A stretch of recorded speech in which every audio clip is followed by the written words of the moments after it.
As we have in the top right. Whoa. Ellie doesn't have a concept of currency. I'll have you know that last time Ellie got done some subs gifted for her, she got 4 new toys out of it. And she was ecstatic. So she is usually very happy about the donation. Yeah, I was like, oh, give 5 subs, I'll buy Ellie a toy. And then someone gifted 5 tier 3 subs. I was like, what? That was kind of crazy. Is that a banning on my shirt? Yes, it is. And this is a TvP on your screen. In the top right, our blue Protoss player, MaxPax, takes on the red Terror on top the left-hand side. ByuN in the lower bracket final, guys. Game 1 starts up yesterday. They played an awesome, about an hour and a half long series, hour 20 minutes. It was really awesome. So, yeah, really excited to see if they can replicate yesterday's matches. Some disruptors, definitely seeing ByuN off in some of the remaining games. And I'd say all the games that ByuN lost, he lost a couple times to some disruptors, and he lost a couple times to some, to Storm. Well, he didn't lose a couple times to Storms. He lost to Storm once and disruptors a couple times, basically. Had some aggressive moments that weren't so great for him as well, so yeah, excited to see what today's games look like, see what the comparison to yesterday is as we start up on Stargazers. And of course, the Terrans typically loving this one for the ability to just expand on the in-base, not have to deal with the Protoss nonsense early. Protoss are kind of happy with the base layout on this map as well, though, as long as you can defend against the drops up in towards this area. That makes it, like I said, I mean, it's MaxPax's first map pick, so he obviously really does like it as Protoss, but there's definitely ways in which Terran can be successful on this map. It just happens usually later in the game. It's not usually like early game stuff and early pushes, so a lot of the time the Protoss players believe in themselves a little bit more when they get to set up to later game. That is what this map really does quite typically allow you to do more often than not.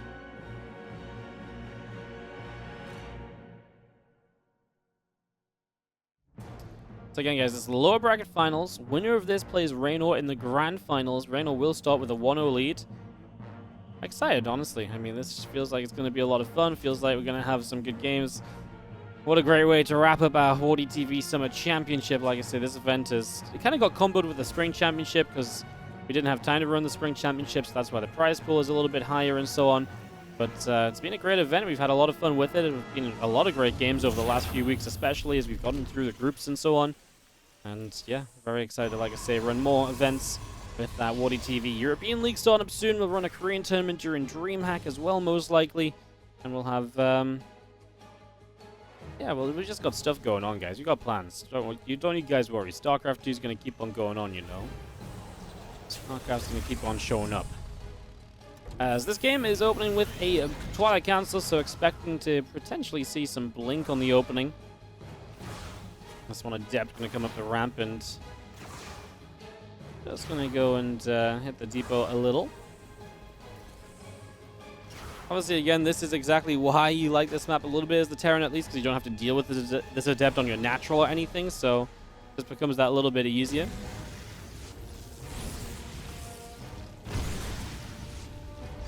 One Hellion across the map having a very good start. 2 pros make it 3 very soon. And potential to go up to 5 kills here because he only needs 1 more shot on each of those workers. Wow, 5-kill Hellion is going to be a fantastic start and going to chase into the main base as well. Uh-oh. This might not be done at all just yet. Oh, he's going to hit a probe that goes into the assimilator. That's unfortunate because obviously then you can't get the second shot on it as easily. Can we hit it? Yes, we can. 6 kills off the initial Hellion across the map. What a start for ByuN. Obviously gets in for the full scout as well, so... He's in this main base, seeing these 2 additional gates coming down, seeing Twilight Council upgrading. He knows there's a robo in the natural. ByuN knows everything about the opening here of MaxPax, and he does major damage to slow MaxPax down as well, so a fantastic start. His few Marines just going to unload at the front, and what are we going to do? We're going to try catch a Prism popping out? I just feel like he just wanted to hit the mineral line.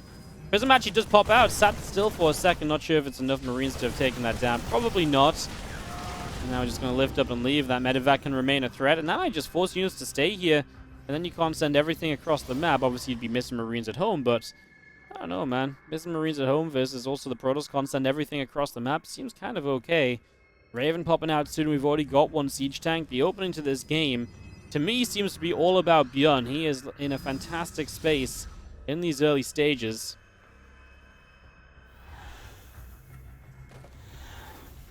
See that Prism. Going to be setting up and unable to get through into the natural just yet. around the left. Green's coming back in, like I say, not going to be a ton of warp-ins on the other side. These Marines not doing much. Hitting the Nexus is pretty inconsequential. Going to start seeing the medevac taking some shots. We blink forward, which means we will actually go and get some kills. I thought maybe we'd see some Stalkers die, but we started to target the probes instead, which I don't mind. We get ourselves 4 probes. Probably could have had more. Look at the damage he did to a Stalker that didn't actually end up dying. And the Raven maybe could have done more as well with some target fire, but all in all, looking pretty darn okay for ByuN, who again had a great opener. Loses a depot now, getting supply blocked, but coming out of that supply block, again, just things have been going very well for him in general.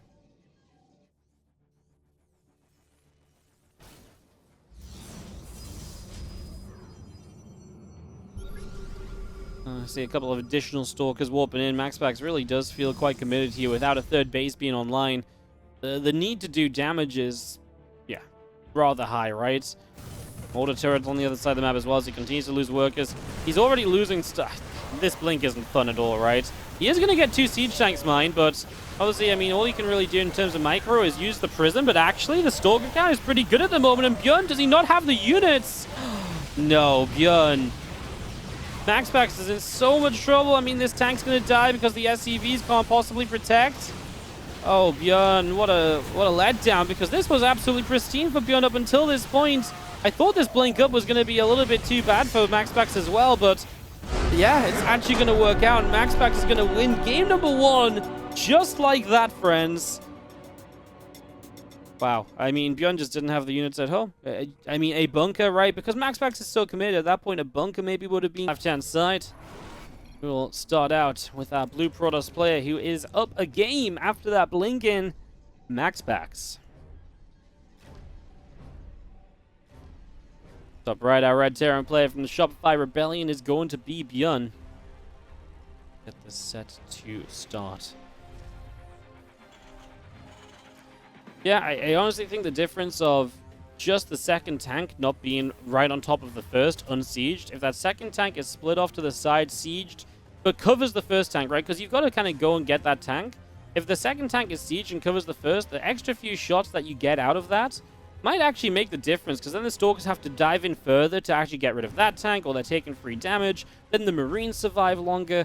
That entire setup would have a knock-on effect. Plus, you can pull SCVs, so you can maybe keep the Stalkers off that tank a little while longer, because again, you know he's all in. Yeah, I mean, I think that probably would have made the world a difference, just that one tank. I mean, one of those moments where it's like, if we could actually just load up the replay and just get them to play it again and just have that one tank sieged elsewhere, MaxPax blinks in, I'd love to see the difference, because I think it would have made the difference in that scenario. As we do have a little probie coming up. It is a proxy Drax, but not really proxy, just hidden on the map a little bit, so more of a fake proxy, pretty close to home. It's a small map, though, so it definitely feels like a proxy the time at which this Reaper is going to end up hitting. MaxPax, of course, doesn't know for sure what this is as he scouts in. He doesn't have confirmation of the barracks. He missed that initially, so he doesn't know. He's going to build this Zealot. MaxPax is not a guy to skip the Zealot. He really is not. And in this day and age, I just don't think you can be the guy to skip the Zealot, right? Because if you're the guy that skips the Zealot, I mean, a bunker goes up on your natural, then your Nexus is in trouble. It just becomes so much tougher to deal with, as we do see, at least from MaxPax spot in the factory in the main. He does get some decent information to work from here. That is some good things to know about. The factory isn't proxied, for example, and now the Reaper comes home to deal with the probes. You also know the Reaper hasn't ran across to the other side of the map. But it is nice for this Reaper to come in and kill the probe off, because now the probe doesn't know what's happening on the factory. He doesn't know, is this going to continue to be some kind of crazy one base all in? Probably not. But most importantly, he doesn't know what units are coming out of that factory and what the following setup is going to be. It's going to be a Widow Mine here. Pretty passive, pretty nice, but if you see it's no tech lab, for example, that might just change how you want to play it. So, yeah, definitely something that can have quite the impact as we get this Reaper moving forward just a little bit. Gonna hang out on the left side.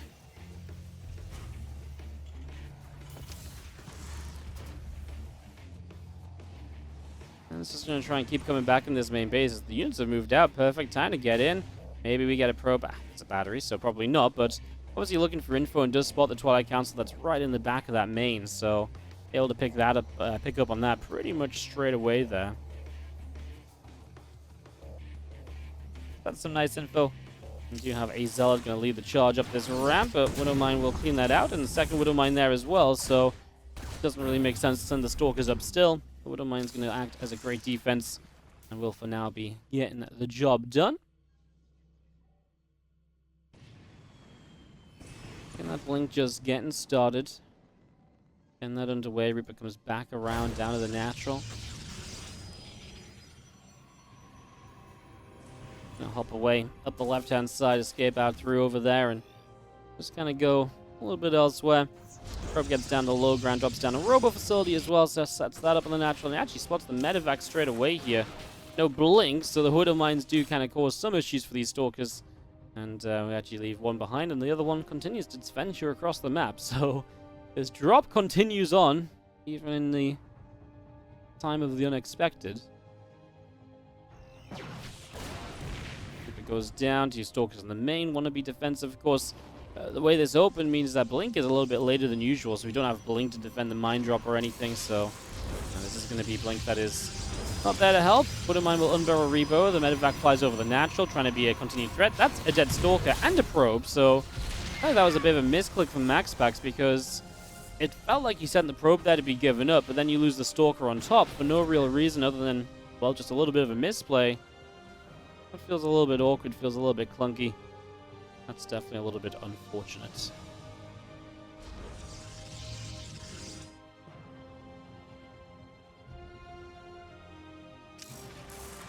We are going to go up to 4 gates again. I mean, Waterfall's a short map, one that the Terrans like to be aggressive on. MaxPax is going to bring the aggression to ByuN a little bit. I mean, 4 gates, but then puts the Nexus down at the 5-minute mark anyways. Obviously, still could have been a faster Nexus, but sometimes with 4-gate Stalkers, you even go for an even later Nexus. You're not afraid sometimes to put down a 6-minute Nexus, right? So, yeah, tries for the Siege Tank. Isn't going to get it right away, which costs you somehow only a Stalker, huh? These other 2 Stalkers on 1 hit away from 1 HP, basically. Yeah, that's obviously great for MaxPax, keeping a couple of units alive that really could have gone down. Prism in the main. I'm just going to split up this aggression. The tank is still on the low ground, though, and the Stalkers, low HP, definitely do not want to stick around there. We lose 1 straight away, and he blinks out. And the Marines show up to defend the main base as well. As an auto turret across the map again. ByuN playing in a very similar way to how he played in that first map, with this Raven just on the offensive, trying to do as best it can. Prison unloads just a few additional Stalkers. Again, just auto turrets keeping units over here, trading out, bit of damage done. Obviously, will, now that 3rd base is up, have the option of hitting the 3rd base mineral line as well, so that's kind of annoying for MaxPax, because that's 2 mineral lines you now have to cover for, instead of just the 1 from before. So yeah, more chance for ByuN to actually get some workers, can really just pick and choose between which one maybe has the units on it or not. And if you split units on either side, then again, it's kind of okay for ByuN as well, because then you're forcing a lot of units to sit back here defensively.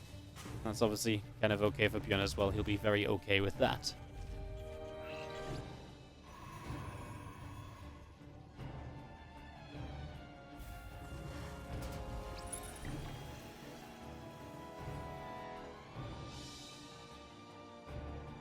Handful of Stalkers from MaxPax are still sat out on the map as well, by the way. It's just a reminder of that they're just chilling, just waiting to see if they get an opportunity arising to maybe make something happen or anything. But at this point, it's mostly watching for ByuN making a move out, right? And if he makes a move out, the Stalkers can start to trade early. The quicker you start trading, the less ByuN arrives on the other side of the map with. So yeah, that's the one thing the Stalkers are very good at, and MaxPax has positioned them to make sure they're going to be doing just that.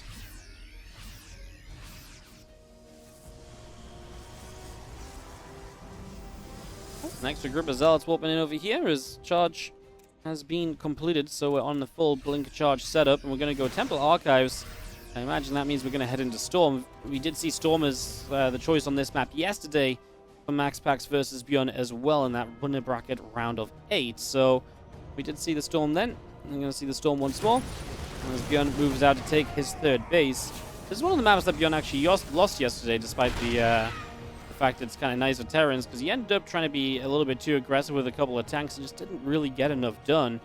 And even then, the game was kind of okay. He ate a bad Storm or 2, but the main issue was he wasn't set up to defend when MaxPax showed up. MaxPax showed up in this grassy area between the natural and 3rd, and ByuN was pretty much kind of all on the, you know, he was just all committed on one side, and then MaxPax kind of just leaped on him. ByuN wasn't really pre-sieged or pre-split or anything. He was still worried about the other base then being open, and it just turned into a very messy fight that went MaxPax's way very quickly. That Storm upgrade is on the way through now, by the way, so getting that online. A lot of turrets coming down here, actually going to kill off a Zealot. I mean, honestly, killing Zealots is really not a bad thing, as this Bioforce is going to hit way before Storm's ready. Tanks took a long time to siege, as this is just looking to be a denial of the 4th base. And that's going to do that, absolutely. The Storm is now done. The first Storm misses, though. The second Storm honestly kind of misses, too. I can't believe MaxPax is still fighting into this. This does not feel good for him at all, as ByuN gets rid of the Zealot, still has a siege tank alive and helping. And this Archon likely going to die as well, unless there's a way to save that. A couple Zealots in the main base denied at the same time, and ByuN, he does lose 6 SCVs, but he is going to come out of this in a way better spot than MaxPax. ByuN looking very good here, as he is going to get enough done to potentially tie this series 1-1 as well.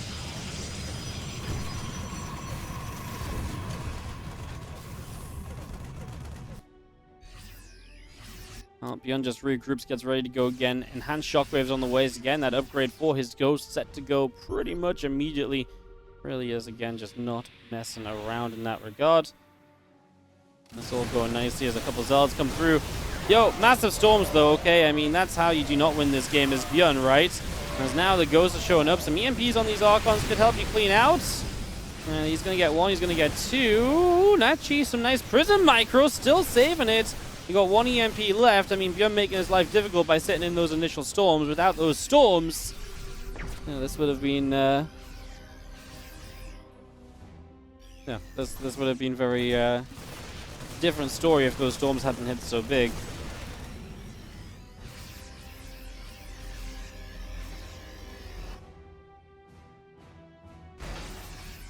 Bioforce continues to gather, and just going to be seeing Shockwaves now finishing. A couple of these Widow Mines. Pull and burrow and go elsewhere. I mean, MaxPax keeps himself in the game with that fight. Robo on the way up. Random Widow Mine does some pretty good splash as well. It doesn't just kill a Zealot, it splashes quite heavily on the others. It's just health they won't have to help them out once the EMPs have landed and they lose their shields in these upcoming fights. So, when do you see ByuN spot MaxPax's army? He's actually ready to stim in. MaxPax has have 3 High Templar. Yesterday there was like a little while where he like came out of some of these fights and then just didn't rebuild High Templar, didn't set up for more Storms. I found that very interesting. Doesn't look like that's going to be the case today. He is setting back up into those Storms quite quickly. Well, Zealot run by doesn't do too much. Maybe 1 Zealot hits a couple of SCVs. ByuN wants to take a fight here where he's positioned to hit the 4th base, so he doesn't have to just fully chase the army. Chasing an army when Storm's in play isn't fun, so if you can get in position to pressure a base, he kind of forces MaxPax to attack into him. That goes a lot better for you. EMP still available here to maybe hit the High Templar. The first Storm actually mostly lands on Medivacs. EMPs have now all been used. You can see MaxPax's army still just is not good enough. And while the earlier fight was pretty good for MaxPax, it's not been enough to completely undo the advantage ByuN opened up earlier in this game with that initial fighting that happened on the left side of the map where MaxPax was originally trying to take a 4th base, but was obviously denied it. Yeah, at this point, ByuN just needs, I mean, at this point, I think he's fine to keep on pressuring. He just needs to make sure he doesn't stand in Storms big time, which is pretty much always the given. If you stand in massive splash damage, you can still lose the game. Otherwise, you should be looking pretty good. Massive EMP hits the Zealot straight away. Super Battery's on cooldown as well. We do have a Colossus, but 1 Colossus against these Marauders isn't doing too much. We have another EMP available. We drop it on the Archon and Colossus, so it helps us to chew through that. And again, just ByuN trading out well. 50 army supply lead now. Just going to look for a different opening. Super Battery was pretty much back online, right? So you want to be trying to fight away from that. And again, just try and take battles in different places. And also buy some time for your reinforcements to get here. Because once they are here, again, life becomes a bit easier for you. As it is mostly just turning into Colossus production right now. So continue to get those Colossi online. Can they possibly be enough? Army supply gets a bit closer here as ByuN loses a few units, maybe somewhat unnecessarily. MaxPax long distance mining 13 minutes in and having to resort to that long distancing to hit that left side base. So this Bioforce is going to sit here down the bottom and just going to be seeing the Medivacs loading up. Beginning to unload over to the left. These Zealots already taking some damage. Observers are going down. I'm just going to be seeing this force of MaxPax. Well, I was maybe readying to take a step forward, but doesn't just yet. Bio army of ByuN split up in two different directions, one along the right, one over the left, and just trying to split and force MaxPax to take bad engagements now. I mean, this is kind of a full MaxPax army, though, so this is not where you want to be fighting. In fact, oh, MaxPax has army over here, too. MaxPax's armies just look huge. I've got to say. I guess at this point, it's kind of the Colossi that are just not really answered, and too many Zealots to just kind of dive a Colossus. Now ByuN tries to join his army together. MaxPax, can he figure that out? Disruptor shot is pretty darn good to start out with. ByuN kind of didn't respect it at first, and then realized a bit too late he wanted to dodge away from it. MaxPax actually has a weird surround coming in. Just a couple of units that could have gone very wrong as well, but he gets away with it. Oh, big drop in the main, though. That could be very fun. And MaxPax, how do we deal with this, actually? The recall, maybe? Recall is available, and, well, this Nexus does have energy. Besides not, you're just going to send his units in here. It's very committed from ByuN. All these units are likely to go down because the Stalkers can blink to block the Medivacs. He actually blinks to the top side, though. Zealots just coming through. Turns into, honestly, a pretty bad fight for MaxPax, and now he brought really everything over here. This fight on the right side is going to have to be defended by just Disruptors. That's really not ideal. That's the second and final Disruptor. No, there's one more that just showed up. Can Disruptors really save this? Base? Oh my god, we're going to recall back over here. The EMP was moments late to stop the recall, and the recall comes in to defend this location, and ByuN is unable to break MaxPax. Wow. ByuN is having such a difficult time. I mean, now he says, okay, recall's on cooldown. You're in the bottom right. Let's go bottom left. I'm surely going to be able to outposition you here. Maybe MaxPax says, I'm not going to deal with that, though, and I'm just going to try and avoid the fight. Oh, and avoid the fight. Oh, cause a fight. If you're lifting up, I'm going to start pushing. Try and threaten you to stop you from dropping, is what I wanted to get out of my mouth. And ByuN really struggling to close out Waterfall. Serious lead, but this is the danger of MaxPax in this stage of the game, and this is what we kind of saw from ByuN in the games yesterday as well. MaxPax in this sort of situation was just a little bit too tough to take down. Disruptor shots landing pretty big here across these bio units, continuing to land. Good start. Vikings at least chipping through the Colossus count. If he can get rid of at least some of the Colossus here, take down some of that splash, ByuN would just be that much better off, and does manage to do a decent job of it. Only one Colossus left. Obviously still a lot of Disruptors, though. EMP comes down. ByuN gets pushed back again. The Disruptors zoning out. Army supplies are evening out as MaxPax is going to keep on pushing through. ByuN's army is low HP, guys. Tech, non-existent. 2 Vikings, 1 Ghost. Really not very good. And he's got to somehow take this battle against 6 Disruptors. I mean, without EMPs, targeted firing down Disruptors becomes that much more difficult as well. SCVs are dropping, and MaxPax stands in a very good aggressive position here. And ByuN, surely ByuN can't lose this game. He was so far ahead. I mean, I don't even want to. I don't even know if what ByuN really did wrong per se either. I mean, I guess some of the fights were obviously inefficient for him, right? I mean, obviously they were. I mean, realistically, he still has a large army now as he builds back up. He's 3-3 to +3. As long as he doesn't let Disruptors hit, ByuN should still win the fight. Right now, his mistake would be letting the Disruptors do too much, right? And I guess that would still be good enough of a mistake to let MaxPax back into winning this game. Yeah, some of the drops were maybe a bit reckless and cost ByuN a lot of units, but the first one wasn't so bad. The bottom right, obviously, getting wiped out was kind of bad. That's what lets MaxPax keep fighting.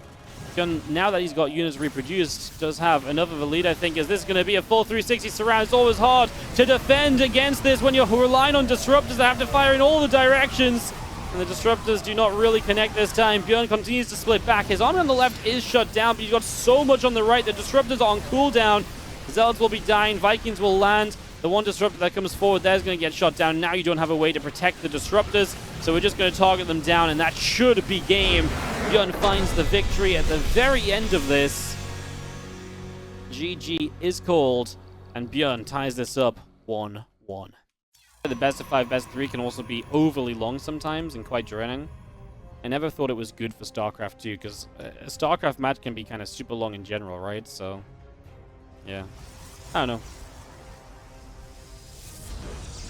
Also feels kind of silly that you can lose the first matches 3-0 and then win 2-0 to then win the tournament, right? It's like you lose the finals 2-3 or something. I guess that's kind of the same as, in a way, saying you tie 3-3, but then you win. I don't know. I just like the 1-0 better. I think it makes for... I think it just matches up better in StarCraft 2 in general. There's not really a right or a wrong, you know. It's pretty even across the board. So...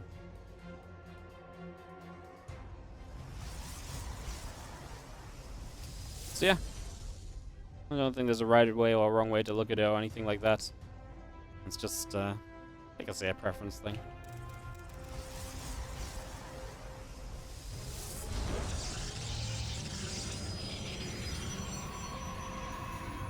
It's also more difficult to explain to people on YouTube and stuff, best of 5 and a best of 3. I know that's also a dumb reason, but it's also something people ask, like, wait, why'd the score reset, you know? He won the match and then they started again. It can just be more confusing to see. I don't know. I'm trying to think of other reasons. I also think it just can be very long, right? Like, you know, like when you have the best 7-1-0 lead, it's like 6 maps max. But like best of 5, best of 3, 8 maps, like 2 maps extra can be a long time. And you potentially play on 2 of the more macro maps as well because of the veto process. So I feel like it just runs the danger of having like a 3-hour final, which, especially for online stuff, I know this is a big prize pool and stuff, but is still a little bit extreme, right? So, yeah. There you go. But it's a whole barrage of reasons. And it also lets me talk through the early game. Factory before we expand from ByuN. Not the craziest of things. In fact, is he going to go... I was going to say momentarily, I was like, man, he's already got gas for a starport as well. He does also have the minerals for CC, though, so... As that CC started up, and we will just see a Widow Mine. So this probably still is a starport and a Widow Mine drop. Obviously, that still hits sooner than usual because the factory was quick. So yeah, expecting to see that. There's the starport coming down, the Reaper showing up. And that is a probe kill as well. And there's going to be a second probe in trouble. But the Adept is here to at least say nuh-uh to the continuation of that. So, kind of works out.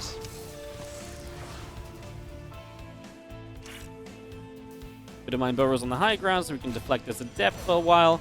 We actually do get a second probe on the natural, so MaxPax is losing workers early here.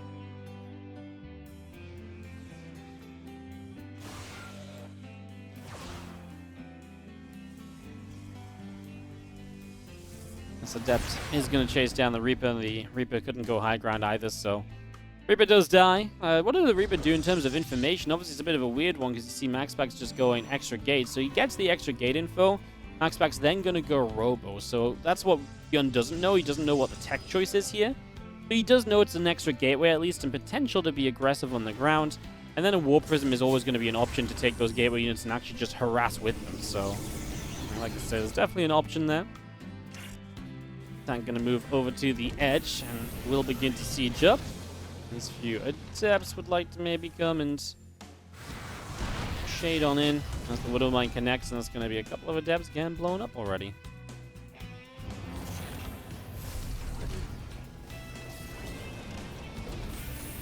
Tank gun sieges, re-sieges.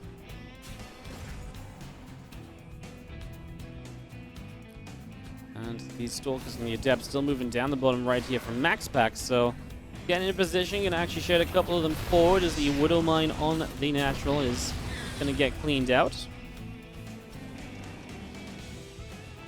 Yeah, I mean, this is pretty much all you can do, and I will always say with this, it feels like your tech is then very delayed with this style, but he's going to go Robo Base, so yeah, the Twilight upgrades are going to be very late, but the Robo Base is actually pretty quick for a Robo Base. A Colossi will come out early.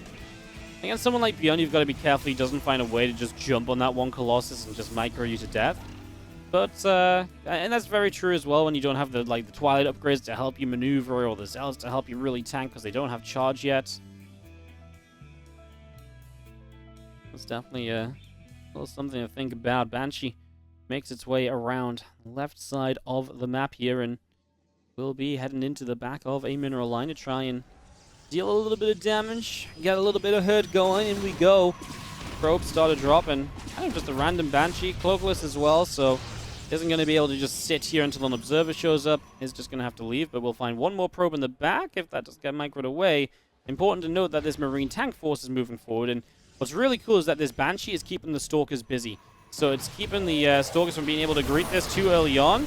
The force field goes down, but the Marines can move forward and keep fighting there. Obviously, the tanks can siege, and you've got high ground vision. So yeah, there's a minor little way to buy time, but not really enough. And there's the Banshee back for 2, maybe 3 more workers. The Colossus there is scary, but if the tanks can siege, then the Colossus can get denied pretty quickly. And the tanks are just going to leapfrog forward to make sure they're always going to be providing some kind of coverage in this fight. Oh, tanks need to target fire the Colossus here, though, I think. The Colossus will take a lot of damage if the tanks target fire. The Sentry's going low there, too, and obviously you don't really want to be losing your Guardian shields for the future. And ByuN's going to back away. He's a little afraid, I think, of the Colossus, and maybe just even upgrades kicking in so you can close the distance onto the tanks very quickly. That is something else you probably want to be pretty cautious of.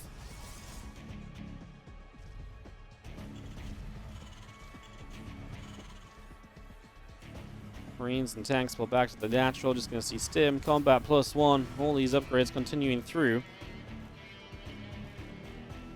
That's where ByuN wants to get to. Good little bit of pressure, scares MaxPax that little bit. Wants to grab the Observer, but he cannot. Observer is just going to get out of reach, so those Marines will not be able to finish the job there. And the Banshee's still alive. I thought the Banshee was just kind of sacrificed earlier. I thought it was just sent in to die, but apparently it kept itself alive one final time. And now we'll go down to the Stalker, but again, just a few probes shaved off throughout, and you can actually credit that Banshee for the entire worker lead that ByuN has. Or, well, not worker lead, but not as bad of a worker disadvantage as you usually expect to see. When you look at the income graph, it's actually going to be pretty even back and forth. ByuN takes leads at some point because of mules, and that's what the pros would like to have more workers against. Usually like a 10 worker lead right now would be pretty respectable. That would be a 10 worker lead if it wasn't for the Banshees. So yeah, the Banshees definitely had something to say this game. And MaxPax taking a pretty aggressive forward stance, as ByuN is going to be moving forward himself with the medevac. So going to get forward and try to put some pressure on up at this top side.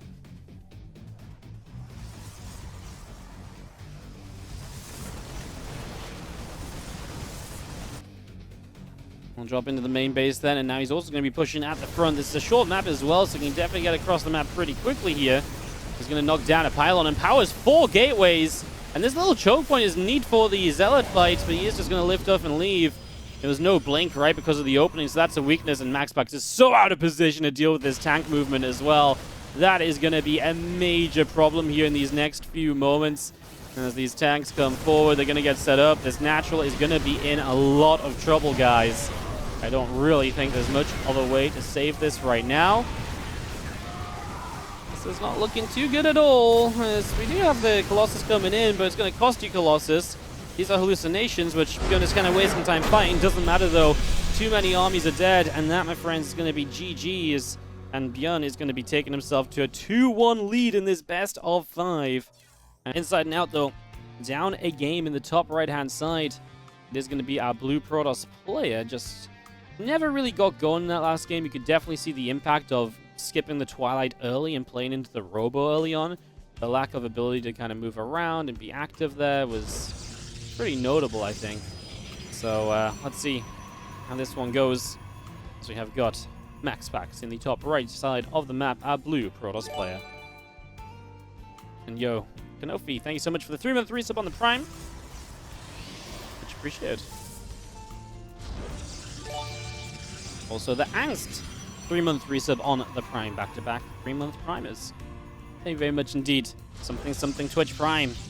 Yeah, something, something, Twitch Prime. Subscribe for free, sell out, hashtag, make Wardy rich again. Something like that. Thank you for your subs. Hell yeah. Rock on. I don't know. Something along those lines. Mad Egg, thank you so much for the 5-month resub as well. All the shoutouts all of a sudden. All the shoutouts all at once.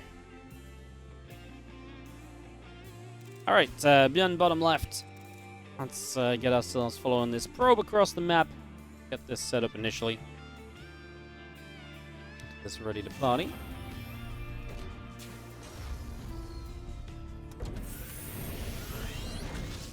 Reaper is going to be starting up. Get that underway as we have the probe just going to be coming over to sit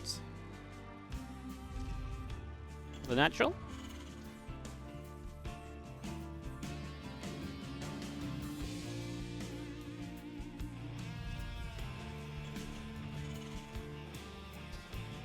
again, ByuN is going to go factory before he expands. Another map that's got a bit of a shorter rush distance, so I can 100% understand the concept of just saying, hey, look, I don't want to have to deal with this guy who oftentimes is kind of up in your face, sending units across the map, being aggressive. The factory before expanding just helps you so much in that regard. It takes away some of the proxy gate stuff you can do as well, so I don't mind ByuN's decision at all. I think it makes a lot of sense based on who he's playing, how his opponent likes to play usually, and the size of the map, so kind of a fan of it so far here. MaxPax, obviously his tech coming down. He's going to choose a Stargate. We have not seen Stargate so far this series. Correct me if I'm wrong. I imagine there's going to be Phoenix Colossus, most likely. Could also be Phoenix Charge. But I would expect Phoenix in general when MaxPax plays Stargate. Especially on a map this size. Like if it was Data Scene he plays Stargate, maybe like an Oracle into Blink or so. But inside and out, definitely leaning towards just seeing Phoenix from the very get-go. So Adept is looking to try and catch this Reaper. We're just trying to find a way out and should be able to slide away here. Even with the Stalker hitting it a couple of times, I believe that Reaper is easily out alive.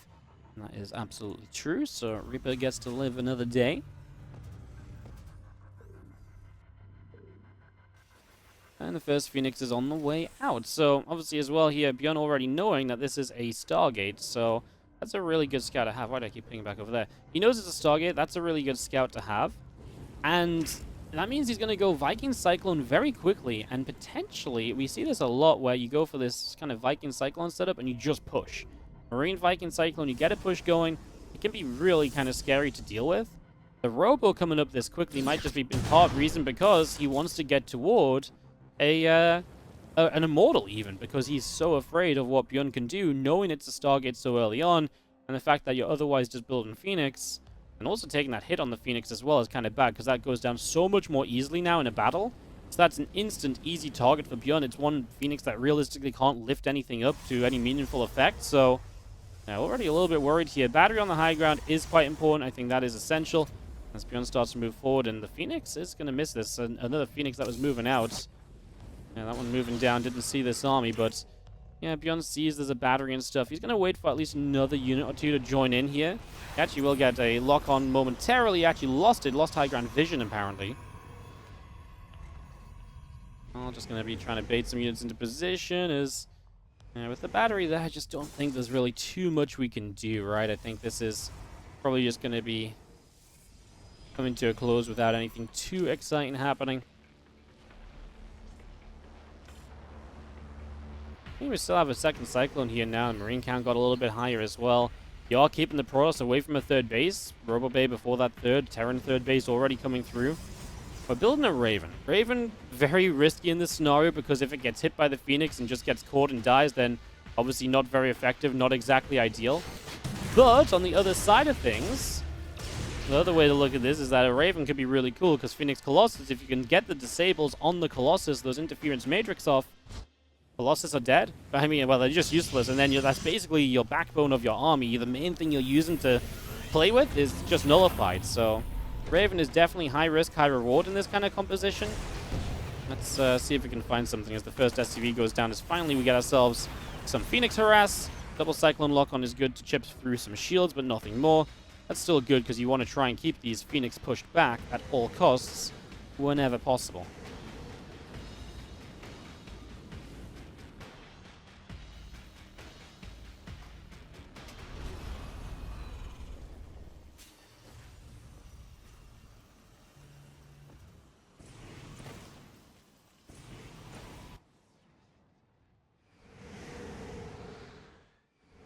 Phoenix just hanging around in the center.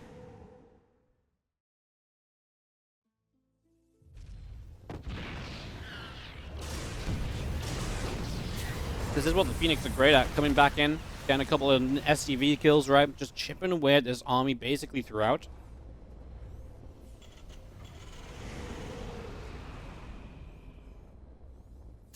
Orbital will take a step forward. Yeah, ByuN was obviously very quick to the third base. MaxPax is just coming online. ByuN's economy in this game just looking good, feeling good.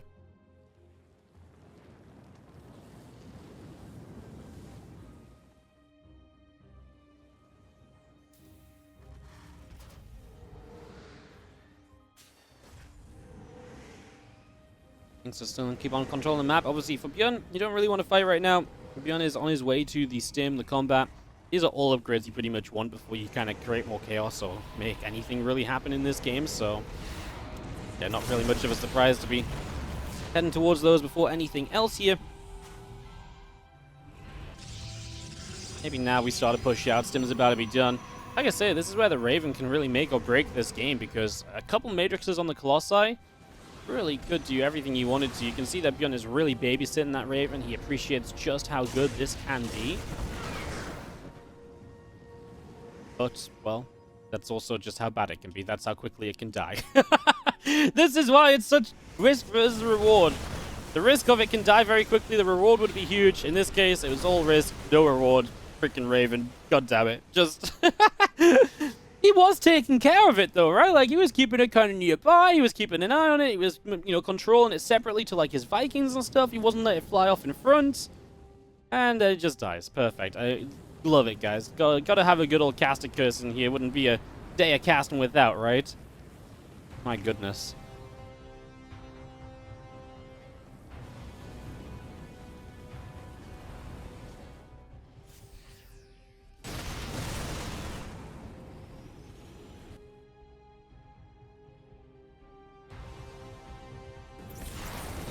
Going to see the Fire Force then stays on the map. I don't think you really want to create too many fights now with the lack of way to get rid of the Colossus initially. We all get into Ghost, though. A few good EMPs, and you can wipe the Zealots. If you can just break the defense for the Colossi, the Phoenix and the Zealots, obviously the Colossi don't really last very long at all, and in this situation, ByuN is going to have really good upgrades. I was about to say Gumiho, for some weird reason. ByuN's going to have really good upgrades, so if you can just EMP to kind of get through the Phoenix and Zealots quickly, killing the Colossus afterwards really is a pretty good opportunity. Definitely something that can happen. Better than just trying to build up like a Viking count against Phoenix as well, for sure. Because you need a lot of Vikings to get through Phoenix and then still have enough to contest Colossus.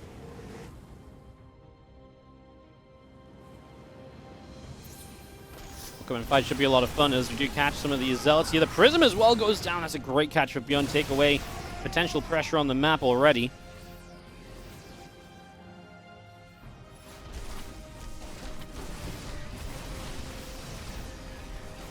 Such a massive W right away. We lose, what, 3 SCVs? A Marine. Very manageable amount of damage there. Just dealing with that absolutely okay, as that's going to be seeing our set of rocks, sorry, going to go down as well.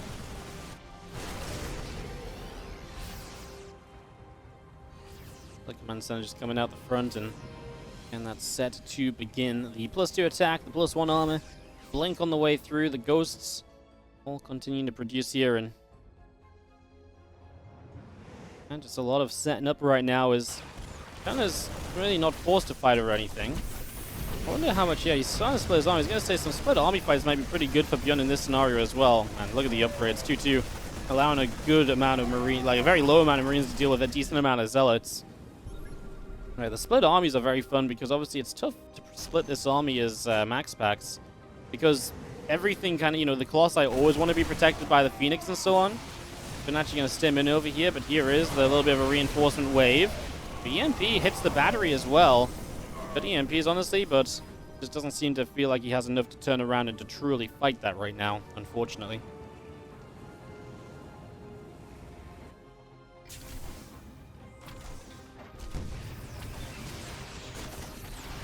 Well, lock-ons and the Cyclones still chewing through those Phoenix. Throughout the game, the Phoenix have been bitten away at. They've only lost 2, but there have been a few times they've been losing their shields and so on. You can see all of them have taken at least a bit of damage, right?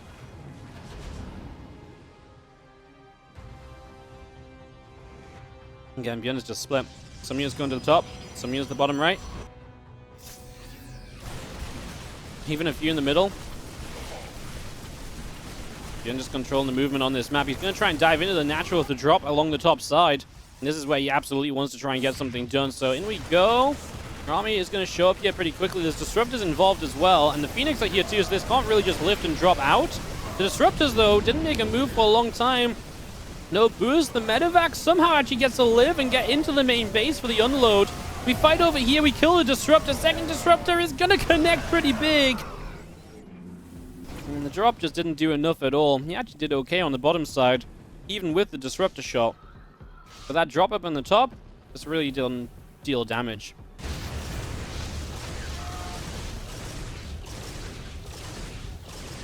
We have seen ByuN struggle to kind of end games against Protoss. And not that he was in a position to necessarily end the game, but this combo of things just wasn't really it. This would only have been good if the Phoenix weren't on the top, because you could just lift up and leave when you wanted to. It's not like there was a ton of Stalkers around.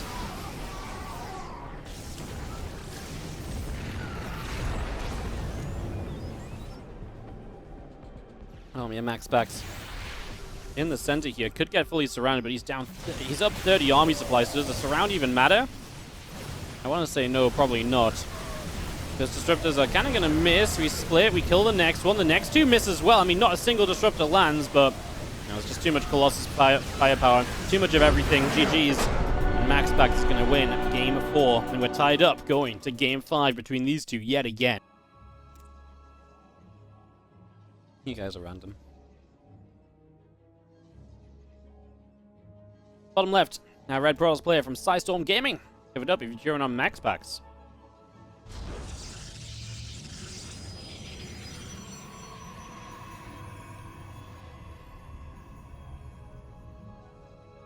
In the top right, had this happen yesterday, it was 2-1 up, then lost the series 2-3. Let's see if we can change history. Not let it repeat itself. It is ByuN in the top right-hand side. He was playing MaxPax then as well. That's what I'm referencing.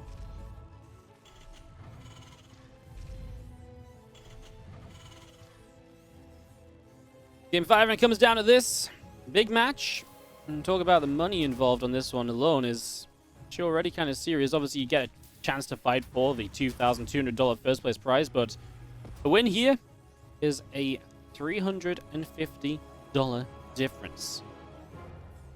So this one map guarantees you $350, and then you can double your prize money from there as well. So,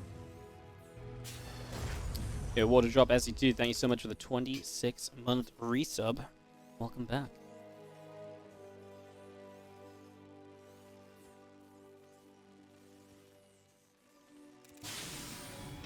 Alright guys, real talk in the chat. Let's see who you guys think is going to win this. I want to see you guys spam some names. I want to see you guys say ByuN or MaxPax. Who do you guys think is going to win game number 5?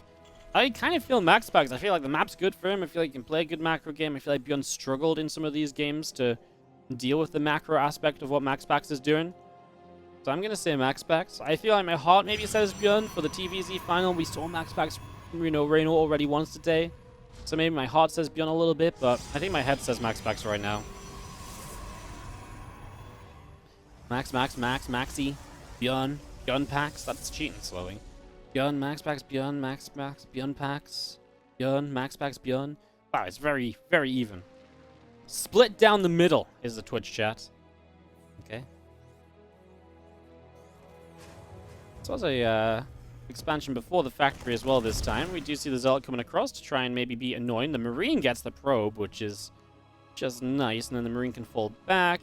Marine into the reactor and factory, so the Zealot shouldn't be able to hold up for too long. The Adept's going to try and come over as well, but we start to build a Hellion. Yeah, obviously if we go after the SCV, the SCV just runs away a bit. The Marine gets to fire for free, and this little dance begins.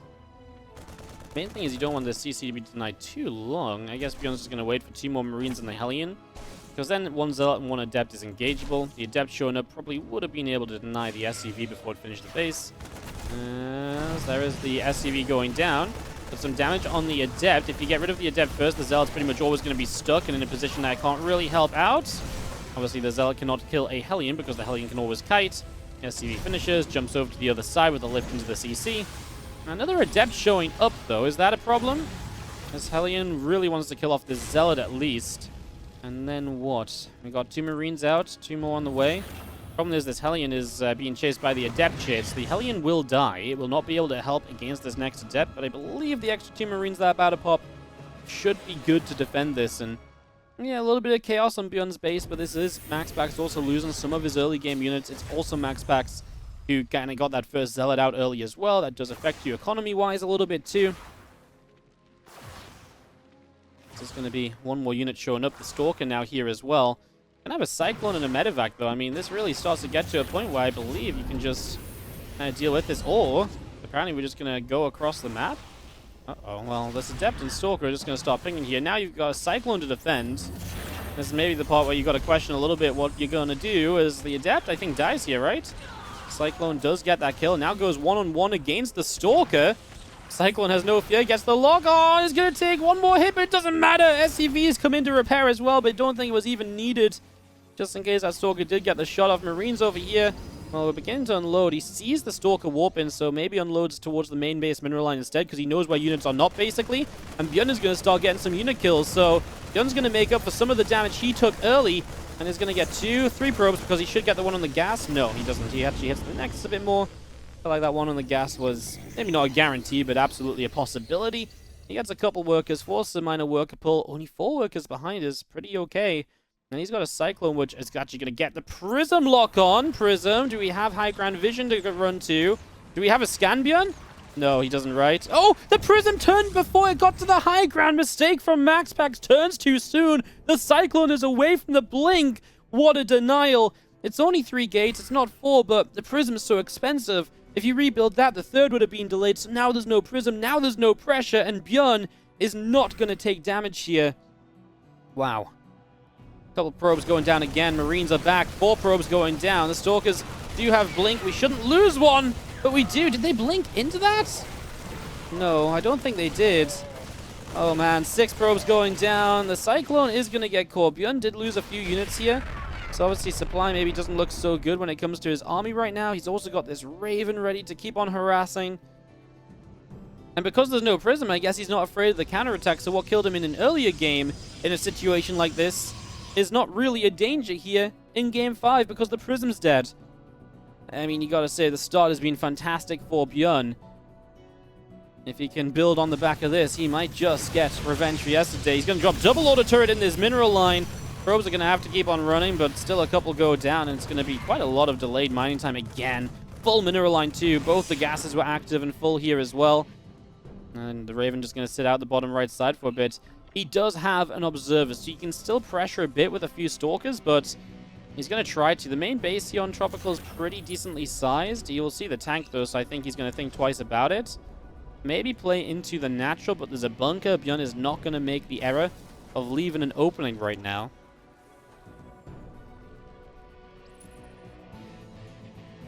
He is not going to give an opening at all just yet, so job well done from ByuN. That's very easy to kind of let things slip by or something go a little bit wrong and stuff, right? So I can see that being keeping on top of it, basically.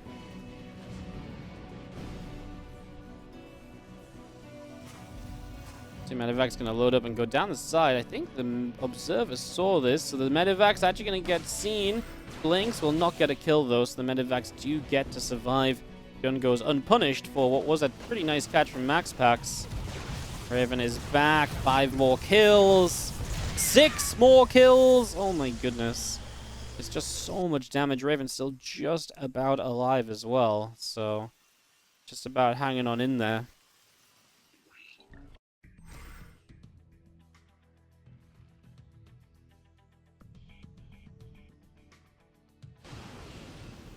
Bio, tanks. Gonna start moving forward. Gonna come along here and just take the 3rd base location. Again, so far, everything in this game has been a reason to get excited for ByuN. He will scan and grab this Observer, maybe saw it, maybe aware of it from the previous movements, right?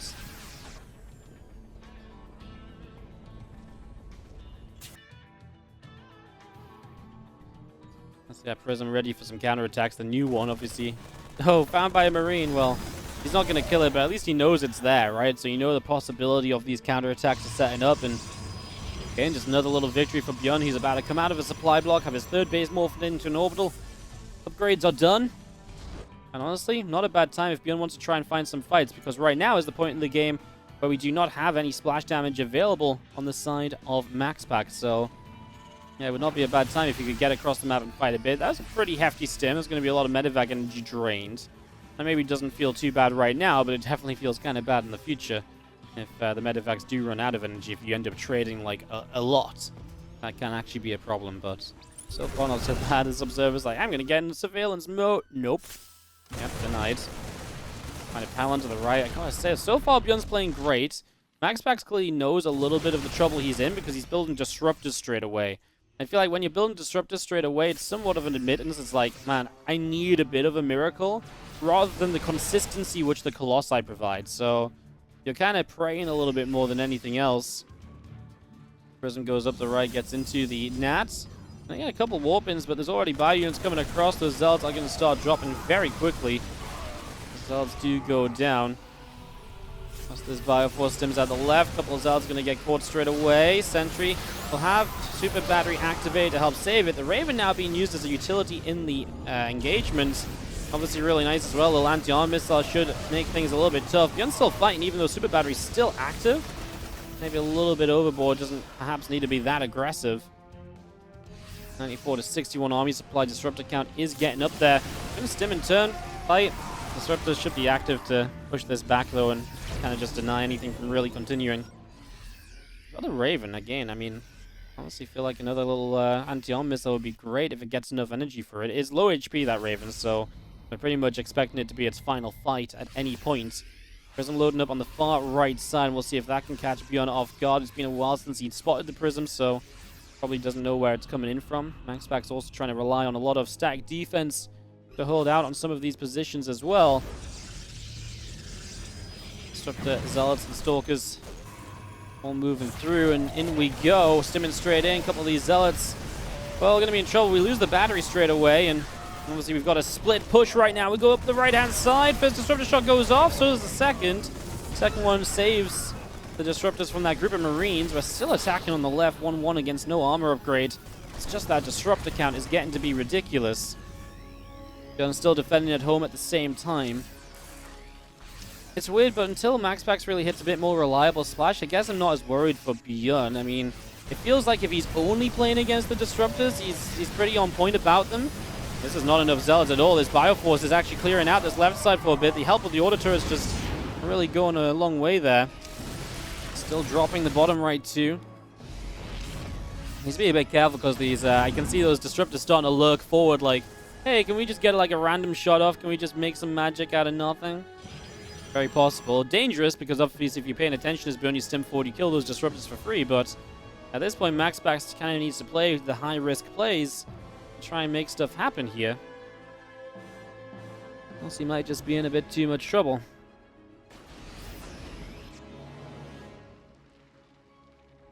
ByuN's army in the upper right, just getting pulled back, being brought over there, and gonna see everything gathering back up together again.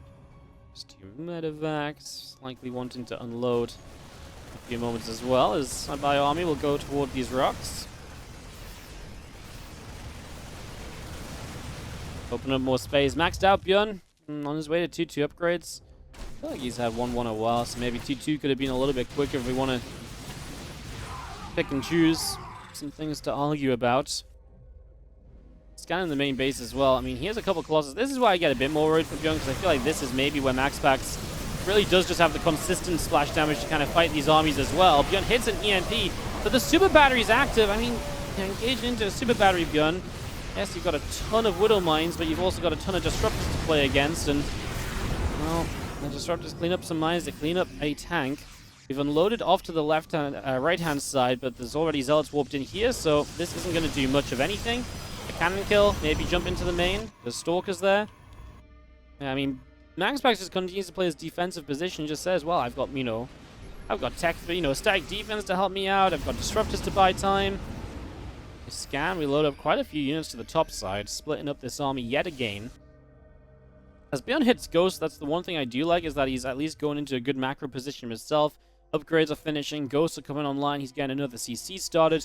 There's a Dark Shrine coming in from MaxPax, so with that Dark Shrine coming through, he's going to have access to those DTs. Widow Mine goes off as we come around the bottom, and we'll just be seeing the Bio coming forward. Couple of Disruptor shots clearing out. He's actually going to try and jump on the Disruptors. He misses the one that he needs to kill. ByuN eats a massive Disruptor shot because of it, and it's all his own fault. I mean, he chose to take that fight. He did not need to fight there. He could have played it more safely. He's the one that's trying to do crazy things and drop and kill. He's now going to go into the Fusion Core, and I think Ranged Liberators is the plan. So he's going to try and tech up a little bit differently. Disruptors are still landing and zoning and just doing all these disruptory things. And a great job of that so far at the very least, as 3-3 starts up on the side of ByuN and MaxPax. Resilient, refusing to die, has been fantastic at splitting his arm. You got to give credit where it's due.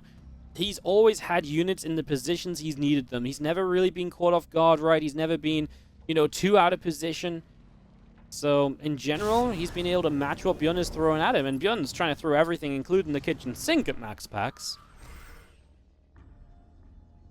MaxPax just absorbing all this damage pretty reasonably. Resources lost is still favoring ByuN, who has got more workers as well. And in theory, as he gets extra bases online, should still be okay. The problem for MaxPax is he doesn't have the money to play the DTs that she's setting up. If MaxPax builds like a ton of DTs, like, he's going to be in a very bad spot because it's just so expensive as ByuN. Oh, no, my goodness, he's going to eat a massive disruptor shot. He will kill a ton of disruptors as well, mind you, but obviously eating a big one, as we are going to see Colossus showing up here. Only really a Colossus initially. ByuN going to go for that. Colossus kill, gets it. Now backing away. Stalker's going to come chasing through this. The rest of MaxPax's army showing up in time for ByuN to probably figure out a way out of this. The Stalker's blink forward, though, so ByuN will lose out a lot of these units. My goodness. Resources lost was actually still going to favor ByuN on the tail end of this fight. He's targeting the Nexus as the Disruptor came in there. He's going to unload and go for this Nexus again. I feel like we're in a situation right now where, to be fair, if he kills this Nexus, MaxPax will not have much income to work with, and ByuN might be on the verge of just having to defend an all-in attack from MaxPax to win the game. ByuN losing a lot of army in the last few moments, though, so kind of would need to gather everything up for that. He's continuing to push. DT's gone to the map from MaxPax, and here is MaxPax's main army. I just don't think ByuN wants to be on the map at all. You've got Liberators. Go back, defend, right? You've just done so much. You do not need to be out here fighting. He's redropping this side. He's going to re-cancel this base. These Libs, it's just such an open position. He's got ramps and bases to defend, and ByuN is playing this as hard as possible, I feel like. And as we are going to kill this pylon, that denies the warp in. MaxPax still got the DTs potentially to show up at some point. Did they show up? There's still a couple on the map. I'm not sure where they ended up going to. I feel like this is now actually the good part of this map for MaxPax in terms of the easy 4-base setup, working against him, because obviously ByuN can utilize that with the Liberators to hold these positions and not really allow MaxPax in at all. Disruptor shot to the ramp is going to land just 2 Marauders. Over time here, ByuN is mining so much more. He will get more army, but he must win this fight as MaxPax picks a great time to go up the ramp as the Libs on siege. Couple Widow Mines here initially. Disruptor shots are pretty good from MaxPax as well. This one doesn't hit. The Libs are very far back and doing a lot right now. A few units flanking will get cleaned out. MaxPax down on supply. Still a little bit of an army supply lead, but can he find a way to overcome the Liberators? He's going to push around the right side, but that's a planetary fortress you're pushing into. That little bit of extra damage might just be what ByuN needs. SCV should pull to defend. That Disruptor will zone out. The planetary goes down for free. ByuN does have a base bottom right that keeps him a base ahead of MaxPax right now, and that's going to be really his lifeline at the moment. Otherwise, MaxPax would kind of be evening up the eco game despite ByuN's worker lead. I don't think MaxPax knows. Okay, he does know about the bottom right. ByuN's going to load up a drop, really going to rely heavily on these Liberators. He's rocking units into death, and MaxPax maybe clings onto that. Some way for him to continue in a good manner. I mean, I like the drop across the map because in theory, this is going to force a warp in or defenses back here that MaxPax just can't really afford. He's going to recall a lot of his army there. And ByuN is going to see this at least a little bit in advance. He's got so many ghosts in this army, though. I don't think I like this at all. He's going to try and fight against it. He's going to lift. Stalker's blink, kill 1 medevac. ByuN just lost a lot of units there. I mean, that's just not good, right? That 1 medevac escaping over to the corner. Yeah, I mean, ByuN loses a lot of units. Obviously, a good moment, of course, for MaxPax as the Liberator count continues to stack up. I think this is what ByuN has done, though. He's bought himself time for even more libs, so it's going to be hard to outposition the Liberators now because there's just enough to cover all the areas. Bottom right base might die, but ByuN at least has this one up and running again. MaxPax did re-expand to that base we saw denied a while ago. Yeah, this planetary fortress, I mean, ByuN will try and repair it, but he's going to lose the SCVs on this base, and this is the economy of ByuN. Becoming level with MaxPax is a gain for sure.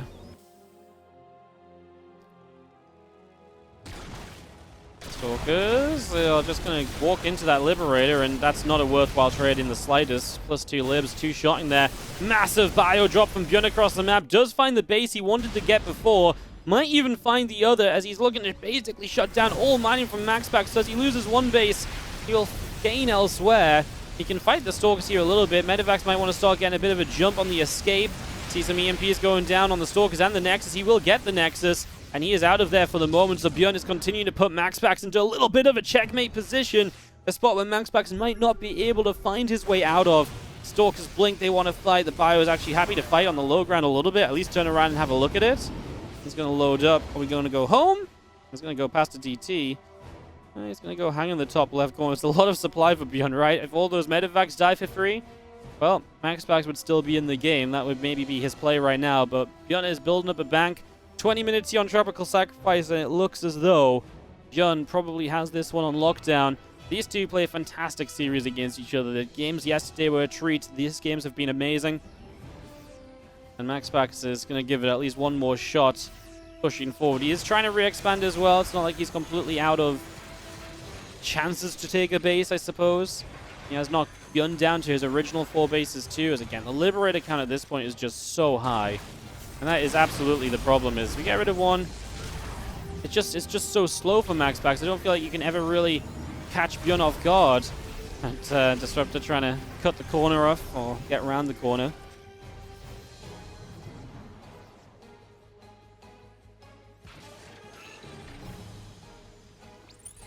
See Bioforce stepping forward. That's not a good call from ByuN. MaxPax hits a massive Disruptor shot again, keeping him in this. ByuN has another counter-attack, man. I mean, just talk about trying to force the guy to be as all-in as possible. ByuN just doesn't want to fight this army in any way, shape, or form. He probably could have had like a reasonable surround against it too at some point.